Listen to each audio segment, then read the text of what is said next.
નમસ્કાર વિદ્યાર્થી મિત્રો, વર્લ્ડ ઇનબોક્સ એકેડેમી અમદાવાદ શાખામાંથી હું મિતેશ એમ સોલંકી આપ સૌનું હાર્દિક સ્વાગત કરું છું. મિત્રો, આપ સૌ જાણો છો, મેં ગઈકાલે આપને લેક્ચર દ્વારા આર્ટિકલ 368ની વિસ્તૃત થિયરી સમજાવી હતી. જે મિત્રોએ ગઈકાલનું લેક્ચર ન જોયું હોય એમના માટે આજના લેક્ચરમાં તમે અત્યારે ઉપર જોઈ શકો છો, તમને ગઈકાલના લેક્ચરની લિંક દેખાતી હશે. એમના ઉપર ક્લિક કરવાથી તમે ગઈકાલનું લેક્ચર જોઈ શકશો. જો એ લેક્ચર જોવાનું બાકી હોય તો આ લેક્ચરના અંતે અગાઉનું લેક્ચર જોઈ લેવાની એક નમ્ર વિનંતી કરું છું. બીજું, આજે હું તમને બંધારણમાં સુધારા કેટલી રીતે કરી શકાય અને એના કેટલા બધા ઉદાહરણ છે જે પરીક્ષામાં ઘણીવાર પૂછાતા હોય છે એની વિસ્તૃત માહિતી આપીશ. બીજી એક વાત કરી દઉં મિત્રો કે તમે આ જે લેક્ચરનો લાભ અત્યારે લઈ રહ્યા છો એ મારા આવનારા પુસ્તકની જ માહિતી છે. એટલે ટૂંક સમયમાં જ્યારે બજાર સ્થિર થશે, કોરોનાનો થોડો ભય દૂર થશે, ત્યારે હું મારું એ પુસ્તક બજારમાં મૂકીશ. ત્યારે બધા જ લેક્ચરની માહિતીથી પણ વિશેષ વધુ માહિતી ધરાવતું વિસ્તૃત પુસ્તક એ બજારમાં આવશે. ત્યારે તમારા બંધારણ વિષયને હું એકદમ સરળ અને હળવો બનાવી દઈશ. બીજું, જે મિત્રો હજી સુધી મારી ચેનલ સાથે નથી જોડાયા એમને નમ્ર વિનંતી કે નીચે જ સબસ્ક્રાઇબ બટન છે, આપ એકવાર પ્રેસ કરશો તો મારી સાથે જોડાઈ જશો અને મારા અગાઉના 52 લેક્ચર જે મેં ઓલરેડી મૂકી દીધા છે બંધારણ સંબંધિત એ આપ જોઈ શકશો. તો શરૂ કરીએ આપણે આજનું લેક્ચર. આર્ટિકલ નંબર 368ના કેટલાક ઉદાહરણ વિશે આપણે આજે વાત કરીએ. તો લેક્ચરની શરૂઆતમાં હું તમને ગઈકાલના લેક્ચરની એક રીકેપ આપી દઉં છું કે આર્ટિકલ 368 શું કહે છે. તો ગઈકાલે પણ મેં સમજાવ્યું હતું કે આર્ટિકલ 368માં મુખ્યત્વે બે જોગવાઈ છે. એક તો બંધારણમાં સુધારો કરવાનો જે ઉલ્લેખ છે એ 368 નંબરના આર્ટિકલમાં છે, અને બીજું, આ સુધારો કેવી રીતે કરવો એ પ્રક્રિયા જે છે તેનું વિસ્તૃત વર્ણન આપણને આર્ટિકલ નંબર 368માં જોવા મળે છે. મિત્રો, ખાસ યાદ રાખજો આ વાત કે સંપૂર્ણ બંધારણમાં સુધારો કરવા માટેનો આર્ટિકલ માત્ર એક જ છે, આર્ટિકલ નંબર 368. એમાં પણ આપણે એવું સામાન્ય રીતે ભણીએ છીએ. જો વર્ગ 3માં આપણને કેટલાક સ્ટેટમેન્ટ એવા આપી દેવામાં આવે છે કે પછી આપણી જે સમજવાની ક્ષમતા છે એ પણ ત્યાં ઊભી રહી જાય છે. તો આપણને સામાન્ય રીતે એવું ભણાવવામાં આવે છે કે બંધારણમાં સુધારો કરવા માટે બંને ગૃહમાં વિશેષ બહુમતી લાવવી જરૂરી છે. આ વાક્ય ખોટું નથી. અને એમાં પણ આપણે એવું ભણાવીએ છીએ કે બંને ગૃહમાં અલગ અલગ વિશેષ બહુમતી મળવી જરૂરી છે. એ વાત પણ એટલી સાચી છે. એનો અર્થ એવો કે લોકસભામાં પણ 2/3 મત અને રાજ્યસભામાં પણ 2/3 મત. પરંતુ માત્ર 2/3 મત મળી જવાથી શું બંધારણીય સુધારો કરી શકાય? તો આપણે ગઈકાલે ભણ્યા હતા કે વિશેષ બહુમતીમાં બે શરતો છે. એક, કુલ મતદાનના 2/3 મત મળવા જોઈએ. બીજું, જે ગૃહની અંદર તમને 2/3 મત મળે એ ગૃહની કુલ બેઠકના 50% કરતા વધારે મત પણ મળવા જરૂરી છે. અને યાદ રાખવાનું કે તમારા જે 2/3 મતની સંખ્યા છે એ ગૃહની કુલ બેઠકના 50% મતની સંખ્યા કરતા વધારે હોય એ પણ એટલી જ જરૂરી શરત છે. તો આ એક સામાન્ય સમજણ છે જે આપણે ગઈકાલે વિસ્તૃત રીતે આર્ટિકલ 368માં ભણ્યા હતા. પણ હવે હું તમને એક પ્રશ્ન પૂછવા જઈ રહ્યો છું કે બંધારણમાં સુધારા કેટલી રીતે કરી શકાય. જો એવો પ્રશ્ન પૂછે તો એનો જવાબ કેટલો છે એ જો કોઈ પૂછે તો વિદ્યાર્થી મિત્રો ઘણીવાર કન્ફ્યુઝ થઈ જાય છે. તો યાદ રાખજો, આ પ્રશ્નનો જવાબ છે 3. બંધારણમાં સુધારા કરવા માટેની 3 પદ્ધતિઓ છે.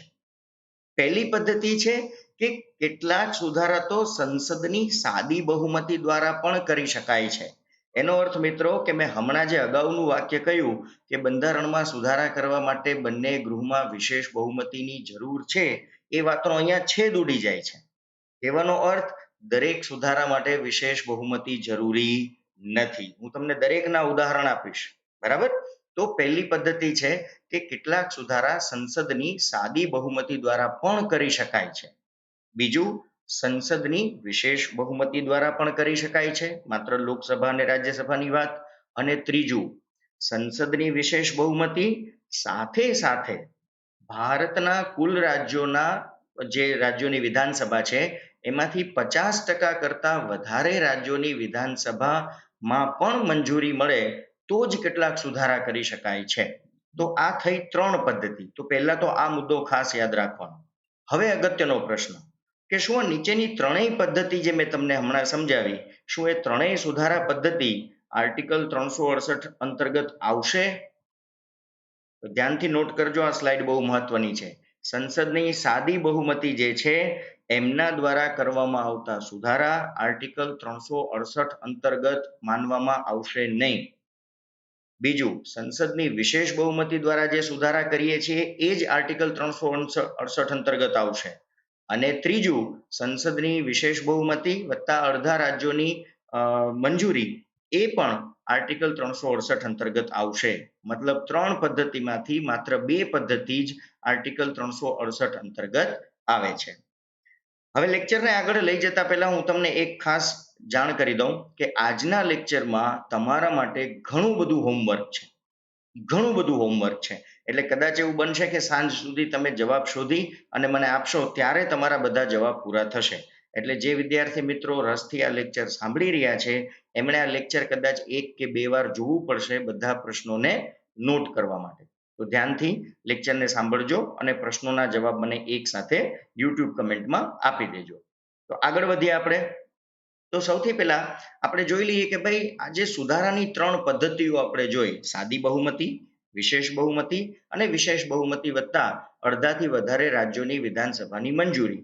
તો એ સુધારાઓને અને સંઘીય માળખાને શું સંબંધ છે? તો સંસદની સાદી બહુમતી દ્વારા એક સુધારો આપણે કરીએ છીએ, સંસદની વિશેષ બહુમતી દ્વારા આપણે સુધારો કરીએ છીએ અને સંસદની વિશેષ બહુમતી વત્તા અડધાથી વધુ રાજ્યોનું સમર્થન મેળવીને જે બંધારણીય સુધારા કરીએ છીએ એમાંથી સંઘીય માળખાને કોણ સ્પર્શે? તો યાદ રાખજો મિત્રો, સાદી બહુમતી દ્વારા જે સુધારા થશે એ ભારતના સંઘીય માળખાને સ્પર્શશે નહીં. સંસદની વિશેષ બહુમતી દ્વારા પણ જે ઘણા બધા સુધારા કરવામાં આવશે એમાંથી મોટા ભાગના સંઘીય માળખાને સ્પર્શશે નહીં. પરંતુ સંસદની વિશેષ બહુમતી વત્તા અડધા રાજ્યોના સમર્થનવાળા જે સુધારા હશે એ તો ચોક્કસ સંઘીય માળખાને સ્પર્શતા જ હશે. તો આ પણ એક અગત્યની સ્લાઇડ છે, એટલે આને પણ ધ્યાનથી નોટ કરી લેવી. હવે આપણે ઉદાહરણમાં જઈએ. તો કે ભાઈ સાદી બહુમતી દ્વારા જે સુધારા કરવામાં આવે છે એના ઉદાહરણ ઘણીવાર પરીક્ષામાં પૂછાતા હોય છે. તો એ ઉદાહરણ આપ નોટ કરી શકો છો. ધારો કે ભારતને કોઈ નવા રાજ્યની સ્થાપના કરવી છે અથવા તો કોઈ નવું રાજ્ય ભારતમાં દાખલ કરવું છે, તો એના માટે સંસદમાં માત્ર સાદી બહુમતી જ જોઈએ. આ પહેલું ઉદાહરણ. બીજું, કોઈ નવા રાજ્યની રચના કરવી હોય, એટલે એક રાજ્યમાંથી બીજું રાજ્ય આપણે બનાવીએ, જેમ કે આંધ્રપ્રદેશમાંથી તેલંગાણા. કોઈ રાજ્યની સીમામાં ફેરફાર કરવો હોય, કોઈ રાજ્યની સીમાઓ જે છે એ વધારવી ઘટાડવી હોય, કોઈ રાજ્યનું નામ આપણે બદલવું હોય, જેમ કે આપણે ઓરિસ્સાનું ઓડિશા કર્યું, તો આના માટે પણ સંસદમાં માત્ર સાદી બહુમતી જ જોઈએ. એવી રીતે કોઈ રાજ્યની અંદર વિધાન પરિષદની રચના કરવી હોય અને કોઈ વિધાન પરિષદ હોય એને રદ કરવી હોય, જેમ કે આંધ્રપ્રદેશમાં અત્યારે આ પ્રોસેસ ચાલી રહી છે, તો સંસદની વાત કરો તો સંસદમાં માત્ર સાદી બહુમતી જોશે. યાદ રાખજો, વિધાન પરિષદની રચના કરવી હોય કે નાબૂદ કરવી હોય તો સંસદમાં તો સાદી બહુમતી જ જોઈએ, જે તે રાજ્યમાં વિધાનસભામાં વિશેષ બહુમતી જોઈએ. આ વાત મેં તમને અગાઉ પણ કહી દીધેલી છે. ચોથું, આપણી અનુસૂચિ 2માં રાષ્ટ્રપતિથી લઈને જેટલા પણ બંધારણીય પદ ધરાવે છે એ વ્યક્તિઓના પગાર અથવા ભથ્થામાં કોઈ ફેરફાર કરવો હોય તો પણ સંસદમાં સાદી બહુમતીની જ જરૂર પડે છે. સંસદની ગણપૂર્તિમાં ફેરફાર કરવો. હવે તમને ખબર છે સંસદની ગણપૂર્તિ એટલે શું? તો કે કુલ બેઠકના 10% જે છે એને આપણે સંસદની ગણપૂર્તિ કહીએ છીએ. એટલે લોકસભા હોય તો 545 બેઠકના 10% એટલે 54.5, અને 54.5 એટલે 55 લોકોની જો હાજરી હોય તો જ લોકસભાની કાર્યવાહી થાય. એવી રીતે રાજ્યસભામાં 245 બેઠકના 10% એટલે 24.5 એટલે 25 લોકોની હાજરી હોય તો જ રાજ્યસભા જે છે તે કામ કરી શકે. તો આ ગણપૂર્તિની સંખ્યામાં જો ફેરફાર કરવો હોય, 10%ની જગ્યાએ 12% કરવા હોય, 8% કરવા હોય, તો એ સાદી બહુમતીથી કરી શકાય છે.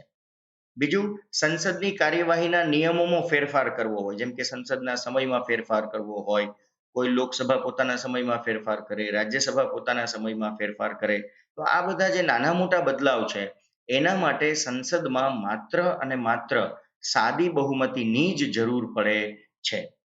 હવે તમારા માટે જે આવે છે એ છે આ પ્રશ્ન જે તમે અત્યારે જોઈ રહ્યા છો. મેં એક સાથે તમને 6 બાબતોના ઉદાહરણ આપી દીધા. તમારે મને જવાબમાં શું આપવાનું છે? તો તમારે મને આ દરેક સુધારા માટે જવાબદાર આર્ટિકલ નંબર જો હોય તો શોધીને જવાબમાં લખવાનો છે. એક ઉદાહરણ આપી દઉં કે નવા રાજ્યની સ્થાપના અથવા નવા રાજ્યને દાખલ કરવું હોય તો એ કેટલામો આર્ટિકલ છે બંધારણમાં, એ તમારે મને શોધીને કહેવાનું છે. મેં કહ્યું હતું આજના લેક્ચરમાં ઘણું બધું હોમવર્ક છે. આગળ વધીએ. સાદી બહુમતી દ્વારા કરવામાં આવતા સુધારાઓની જ હજી આપણે વધુ વાત કરીએ તો સાંસદોના વિશેષાધિકારમાં ફેરફાર કરવો. દરેક સંસદ સભ્ય પાસે કેટલાક ચોક્કસ વિશેષાધિકાર હોય છે, તો એમાં કોઈ વધારો ઘટાડો કરવો હોય તો પણ સાદી બહુમતી જોઈએ. સંસદની અંદર અંગ્રેજી ભાષાનો ઉપયોગ કરવો કે ન કરવો તે બાબતનો નિર્ણય લેવાની જે વાત છે તેના માટે પણ સાદી બહુમતી જ જોઈએ. સુપ્રીમ કોર્ટમાં ન્યાયાધીશની સંખ્યા નક્કી કરવી. ખાસ યાદ રાખજો મિત્રો, ઘણા વિદ્યાર્થી મિત્રો આમાં થોડા ગૂંચવાઈ જાય છે. હું શું વાત કરું છું? સુપ્રીમ કોર્ટમાં ન્યાયાધીશની સંખ્યા નક્કી કરવી. હમણાં જ તમને ખબર છે કે સુપ્રીમ કોર્ટમાં 3 ન્યાયાધીશોની બેઠક વધારી, એટલે અત્યારે 1+33 એ આપણી કુલ ન્યાયાધીશોની સંખ્યા છે. તો હવે 33ની જગ્યાએ 35 કરવા પડશે ભવિષ્યમાં, તો એ સાદી બહુમતીથી થશે.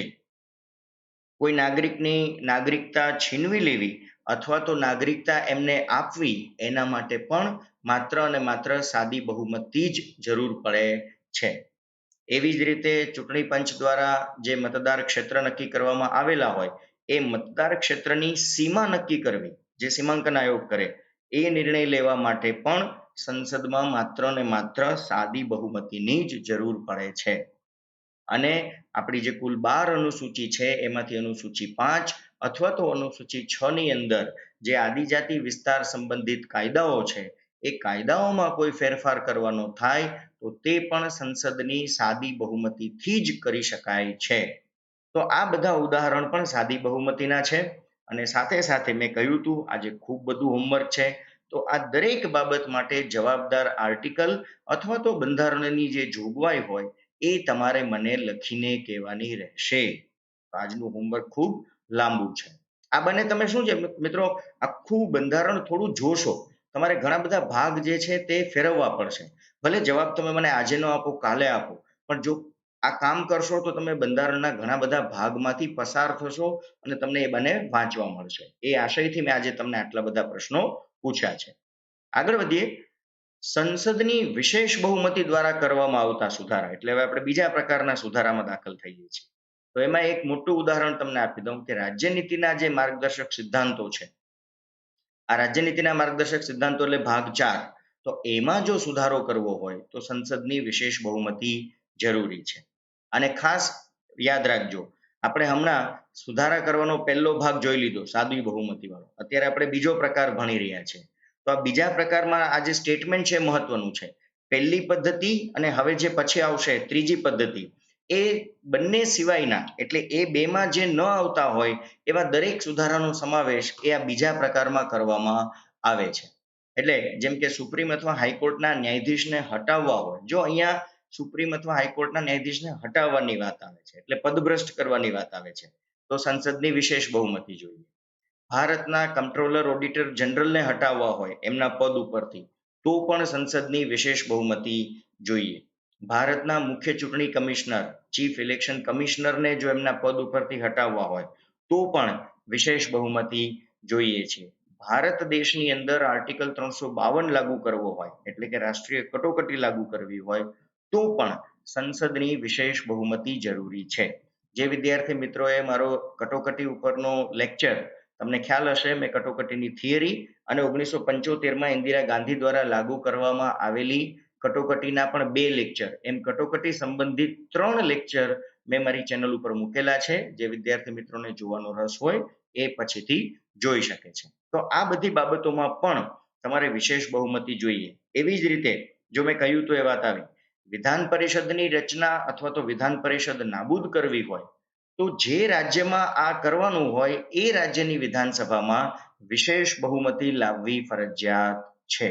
મેં કહ્યું હતું રાજ્યમાં વિશેષ બહુમતી, સંસદમાં સાદી બહુમતી. તો આ બધા ઉદાહરણ વિશેષ બહુમતી દ્વારા કરવામાં આવતા સુધારાના છે. હવે આની સાથે સાથે પણ મારે તમને હોમવર્ક આપવાનું થાય છે. તો આ દરેક જોગવાઈ માટે તમારે યા તો મને બંધારણીય સુધારાની એ જોગવાઈ કહેવાની રહેશે, અથવા તો તમારે મને એ આર્ટિકલ શોધીને જવાબમાં લખવાનો રહેશે. આજે ઘણું બધું હોમવર્ક છે મિત્રો, એટલે આઈ હોપ કે તમે કંટાળી નહીં જાઓ. આગળ વધીએ. સંસદની વિશેષ બહુમતી વત્તા વિધાનસભાની સાદી બહુમતી, જે આપણો ત્રીજો પ્રકાર છે કે બંને ગૃહમાં વિશેષ બહુમતી લાવો અને ભારતના કુલ રાજ્યોમાંથી અડધા રાજ્યોમાં વિધાનસભાની અંદર તમારે અનુસમર્થન લાવવાનું છે. જુઓ અહીંયા લખેલું છે, સંસદ પછી વિધાનસભામાં અનુસમર્થન. તો મારો પહેલો પ્રશ્ન તો આ જ છે, અઘરામાં અઘરો. આ તમને એકવાર વિચારવા માટે મજબૂર કરશે. તમારે મને એ શોધીને આપવાનું છે કે એકવાર સંસદની અંદર વિશેષ બહુમતીથી કોઈ સુધારો પસાર થઈ જાય પછી વિધાનસભા, જે આપણે 14 વિધાનસભાની અંદર અનુસમર્થન મેળવવાનું છે, એનો સમય મર્યાદા કેટલી હોય છે, એનો સમયગાળો કેટલો હોય છે, એ સમયગાળો તમારે મને શોધીને કહેવાનો છે. જેમ કે ઉદાહરણ આપું છું, જો તમારે રાષ્ટ્રપતિની ચૂંટણી પ્રક્રિયામાં ફેરફાર કરવો હોય તો રાષ્ટ્રપતિની ચૂંટણી પ્રક્રિયા માટે બંધારણમાં આર્ટિકલ આપેલા છે. તો એ આર્ટિકલમાં ફેરફાર કરવો હોય, એ પ્રક્રિયામાં ફેરફાર કરવો હોય તો તમારે માત્ર સંસદની વિશેષ બહુમતી ચાલશે નહીં. વિશેષ બહુમતી લઈ આવવાની વત્તા 14 અથવા વધારે રાજ્યોની વિધાનસભામાંથી પણ સાદી બહુમતી મેળવવી ફરજિયાત છે. એવી રીતે સુપ્રીમ અથવા હાઈકોર્ટની સત્તામાં ફેરફાર કરવો. હવે જુઓ, અહીંયા બહુ રસપ્રદ બાબત તમને કહું, એકદમ ધ્યાનથી સાંભળજો. સુપ્રીમ કોર્ટમાં ન્યાયાધીશની સંખ્યામાં ફેરફાર કરવો હોય તો તમારે માત્ર પહેલા પ્રકારમાં જવાનું છે, એટલે કે સાદી બહુમતીમાં જવાનું છે. જો તમારે સુપ્રીમ કે હાઈકોર્ટના જજને એમના પદ ઉપરથી ઉતારી મૂકવા હોય, પદભ્રષ્ટ કરવા હોય, તો તમારે સંસદની વિશેષ બહુમતી લઈ આવવાની છે. અને જો તમારે સુપ્રીમ અથવા હાઈકોર્ટની સત્તામાં ફેરફાર કરવો છે તો પછી તમારે ત્રીજા પ્રકારમાં આવવું પડે છે, સંસદની વિશેષ બહુમતી વત્તા 14 થી વધારે રાજ્યોની વિધાનસભામાં સાદી બહુમતી. હવે જુઓ, અઘરામાં અઘરો પ્રશ્ન બની શકે. એક જ ન્યાયતંત્ર ત્રણેય પ્રકારની બહુમતીમાં અલગ અલગ ઉદાહરણ તરીકે તમને જોવા મળે છે. એવી રીતે કેન્દ્ર અને રાજ્યની વચ્ચે જે ધારાકીય સત્તા છે, એટલે કે આપણે જેને અનુસૂચિ 7 કહીએ છીએ, એમાં જો ફેરફાર કરવો હોય, કોઈ રાજ્યના વિષયને આપણે કેન્દ્રની યાદીમાં મૂકવો હોય, કેન્દ્રની યાદીના વિષયને રાજ્યની યાદીમાં મૂકવો હોય, કે પછી એને સંવર્તી યાદીમાં મૂકવો હોય, તો એવા સમયે પણ તમારે ત્રીજા પ્રકારની પ્રક્રિયાનું અનુસરણ કરવું પડે. એવી રીતે કેન્દ્ર અથવા રાજ્યની કારોબારી સત્તામાં ફેરફાર કરવો પડે, એટલે મુખ્યમંત્રી રાજ્યપાલની સત્તાઓમાં કોઈ ફેરફાર કરવાનો થાય, એડમિનિસ્ટ્રેટિવ પાવરમાં, તો ત્યારે પણ તમારે ત્રીજા પ્રકારની પદ્ધતિ દ્વારા જ સુધારો કરી શકાય. જીએસટી પરિષદ, જુઓ, જીએસટી આખા દેશને સ્પર્શે છે, તો જીએસટી પરિષદ સંબંધિત કોઈ ફેરફાર કરવો હોય તો પણ તમારે ત્રીજા પ્રકારની પદ્ધતિ જ અપનાવવી પડે. અને છેલ્લે કે બંધારણમાં ફેરફાર કરવાની સંસદની જે સત્તા છે, એટલે કે જે આર્ટિકલ નંબર 368 પોતે, જેની આપણે વાત કરી રહ્યા છે, તો આર્ટિકલ નંબર 368માં કંઈ ફેરફાર કરવો હોય, 368 અંતર્ગત આવતી પ્રક્રિયામાં કોઈ ફેરફાર કરવો હોય તો પણ તમારે સંસદની વિશેષ બહુમતી વત્તા વિધાનસભા 14 થી વધારે વિધાનસભાની સાદી બહુમતી મેળવવી જરૂરી છે. તો જુઓ, મેં તમને એક સાથે ત્રણેય પ્રકારની બહુમતીના ઘણા બધા ઉદાહરણ આપ્યા અને દરેકમાં મારે તમારી પાસેથી અપેક્ષા છે કે તમે મને દરેક જોગવાઈ માટે જવાબદાર આર્ટિકલ્સ શોધીને આજે નહીં તો કાલે આપજો. મને ગમશે કે એ બાને તમે આખું બંધારણ રિવાઇઝ કરી લીધું. તો આ હતી આજની વિશેષ વાત. આર્ટિકલ 368માં આવતી જે બાબતો છે, બે પ્રકારની પ્રક્રિયા અને બંધારણીય સુધારા જે 3 રીતે કરી શકાય છે, તેના અંગેની વિસ્તૃત માહિતી. ઘણું બધું આજના લેક્ચરમાં કન્ટેન્ટ છે. લેક્ચર ન સમજાય તો 2 વાર સાંભળી લેવો. કોઈ પ્રશ્ન હોય તો મને યુટ્યુબ ચેનલમાં કમેન્ટ બોક્સમાં પૂછી લેવો. અને જો હજી મારી ચેનલ તમે સબસ્ક્રાઇબ નથી કરી તો નમ્ર વિનંતી કે કરી લો. ફરી પાછા મળશું ટૂંક સમયમાં એક નવા વિષય સાથે. ત્યાં સુધી આભાર.